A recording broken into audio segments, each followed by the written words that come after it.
Pemilik peternakan karena ingin mengejar burung gagak. Jadi letakkan orang-orangan sawah yang menakutkan di tengah ladang jagung.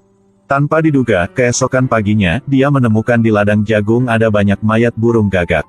Dan yang lebih aneh adalah, jika ada orang menyinggung pemilik pertanian, mereka semua akan kehilangan nyawa mereka dengan cara yang mendebarkan.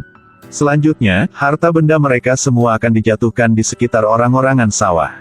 Seiring dengan peristiwa mengerikan yang terjadi berturut-turut, pemilik peternakan juga secara bertahap berubah dari kejutan awal menjadi ketakutan. Bagaimanapun, semua ini adalah berkah dari boneka itu. Atau kutukan jahat. Karakter utama John adalah pemilik peternakan ini. Pekerjaan menanam jagung adalah satu-satunya sumber pendapatan bagi seluruh keluarga dia. Namun akhir-akhir ini John jatuh ke dalam kesulitan. Ladang jagung di pertanian mengalami kekeringan sekali dalam 100 tahun. Selain itu, mesin irigasi sudah tua dan tidak dapat diperbaiki, sehingga pasokan air tidak mencukupi. Yang membuat John lebih pusing adalah, saat jagung matang, akan menarik kawanan burung gagak. Jika tidak ada tindakan, kemudian mereka akan menghadapi panen dengan tangan kosong. Untuk mengusir burung gagak, John pergi ke gudang untuk mencari alat. Dia secara tidak sengaja menemukan sebuah rahasia. Di dalamnya ada orang-orangan sawah yang belum pernah dia lihat sebelumnya. Jadi John menemukan satu cara. Gunakan orang-orangan sawah ini untuk menakuti gagak. Ketika John hendak menaruh orang-orangan sawah di ladang jagung, kemudian putranya juga berlari ke gudang. Bocah itu merasa orang-orangan sawah ini terlihat terlalu menakutkan. Jadi dia memohon kepada ayah untuk tidak meletakkannya di lapangan. John tidak mau putranya sedih. Jadi hanya menempatkan orang-orangan sawah kembali di gudang. Pada saat ini, pemilik pertanian di sebelah Willem datang untuk menanyakan. John kemudian menceritakan masalahnya kepada Willem. Dan tanyakan padanya bagaimana cara menghadapi burung gagak. Berdasarkan situasi John saat ini, Willem menyarankan untuk menempatkan orang-orangan sawah di tengah lapangan. Karena dia pernah membaca buku lama. Dikatakan bahwa orang-orangan sawah yang menakutkan ini sangat efektif melawan burung gagak. Jadi John menerima nasihat tetangganya. Tapi yang tidak diharapkan John adalah, sejak menempatkan orang-orangan sawah di lapangan, kemudian hal-hal aneh terus terjadi. Pagi-pagi keesokan harinya John menemukan bahwa ada banyak burung gagak di peternakan. Di sekitar orang-orangan sawah, ada lebih banyak mayat gagak. Adegan di depan matanya membuat John sangat terkejut. Ini adalah orang-orangan sawah yang mengerikan. Jika ada orang menyinggung pemilik pertanian, maka itu akan membalas dendam pada mereka sebagai gantinya. Hari itu staf dari bank datang untuk mencari John. Ternyata hutang dia akan segera jatuh tempo. Jika tidak dapat membayar hutang Anda tepat waktu, kemudian bank akan terus melelang tanah yang dia gadaikan. Tapi ditolak oleh John. Staf bank dengan marah dan langsung pergi. Pada malam hari, staf bank menyelinap ke tanah punya John. Kemudian memasang tanda untuk pelelangan tanah di atas lapangan. Ketika dia hendak pergi, ladang jagung tiba-tiba mengeluarkan tangisan yang menakutkan. Kemudian bayangan hitam bergegas ke arahnya. Dia takut dan langsung lari. Tapi tiba-tiba, ketika dia berlari ke jalan, sebuah truk melaju kencang. Staf bank meninggal di bawah ban punya truk. Pagi-pagi keesokan harinya, polisi setempat datang ke peternakan untuk menyelidiki situasi. Karena sebelum orang itu meninggal, staf dari bank pergi menemui John. Tapi John bilang dia tidak meninggalkan rumah tadi malam. Istri di samping dapat bersaksi untuknya. Setelah penyelidikan, polisi mengesampingkan kecurigaan terhadap John. Kemudian John pergi ke pertanian untuk memeriksa pertumbuhan jagung. Tapi tidak sengaja menemukan jam tangan bermerek punya pegawai bank itu. Ada juga banyak uang jatuh di sana. John sedang terpikat oleh kehidupan dan segera berpikir tentang hutangnya.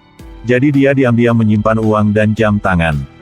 Kemudian pergi ke kota untuk menjual dan membeli pupuk kimia untuk menyuburkan ladang jagung. Di malam hari setelah kembali ke rumah, John secara tidak sengaja menemukan istrinya berbicara dengan mantan pacarnya di rumah. Mantan pacar berharap istri John bisa pindah bersamanya dari tempat ini ke kota tempat dia dulu tinggal. John mendengar sangat marah, ingin bertarung dengan pria itu. Untungnya sang istri masih sangat mencintai John. Jadi menolak tawarannya pria itu. Pria itu kemudian pergi. Keesokan harinya John mengunjungi ladang jagung lagi seperti biasa. Tidak sengaja menemukan cincin batu. Dia merasa ini mungkin hadiah dari Tuhan. Jadi dengan bersemangat meletakkannya di jari. Tak disangka, sekembalinya ke rumah, ia mendengar kabar meninggalnya mantan pacar istrinya. Ketika John mendengarnya, dia juga sangat terkejut. Pada saat ini, sang istri tiba-tiba mengetahui. Cincin yang dikenakan John di jari dia adalah milik mantan pacarnya. Sang istri salah paham bahwa John membunuhnya. John buru-buru menjelaskan asal-usul cincin baru itu, membuat istrinya enggan percaya. Petani membuat orang-orangan sawah di ladang jagung. Tanpa diduga, hal-hal aneh mulai terjadi sejak saat itu. Untuk menyingkirkan iblis ini selamanya. Malam itu, John membakar orang-orangan sawah dengan api. Tanpa diduga, keesokan harinya, orang-orangan sawah muncul kembali di ladang. John panik dan bergegas mencari tetangganya. Willem meminta istrinya untuk mengeluarkan buku kuno. Di dalamnya tertulis semua tentang orang-orangan sawah itu. Ternyata orang-orangan sawah ini dibuat oleh penyihir.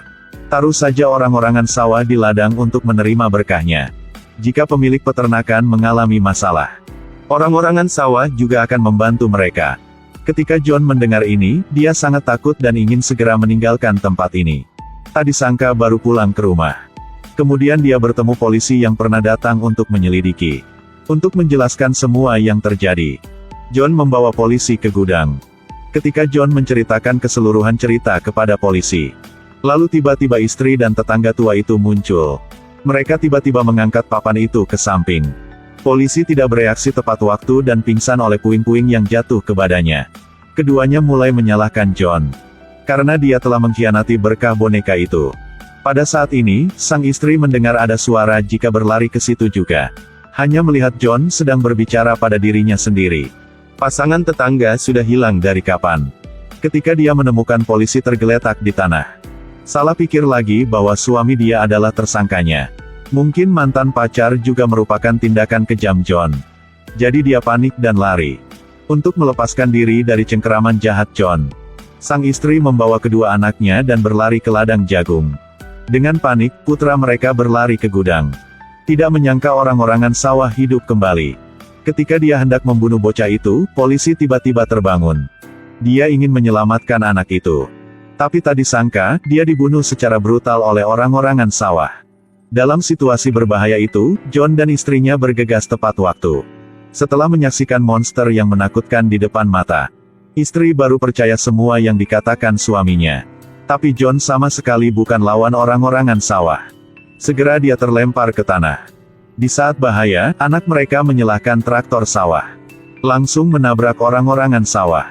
Berhasil menangani monster itu. Pagi-pagi keesokan harinya, mereka dengan tubuh yang lelah. Bersama-sama mereka meninggalkan tanah tempat mereka tinggal selama beberapa generasi.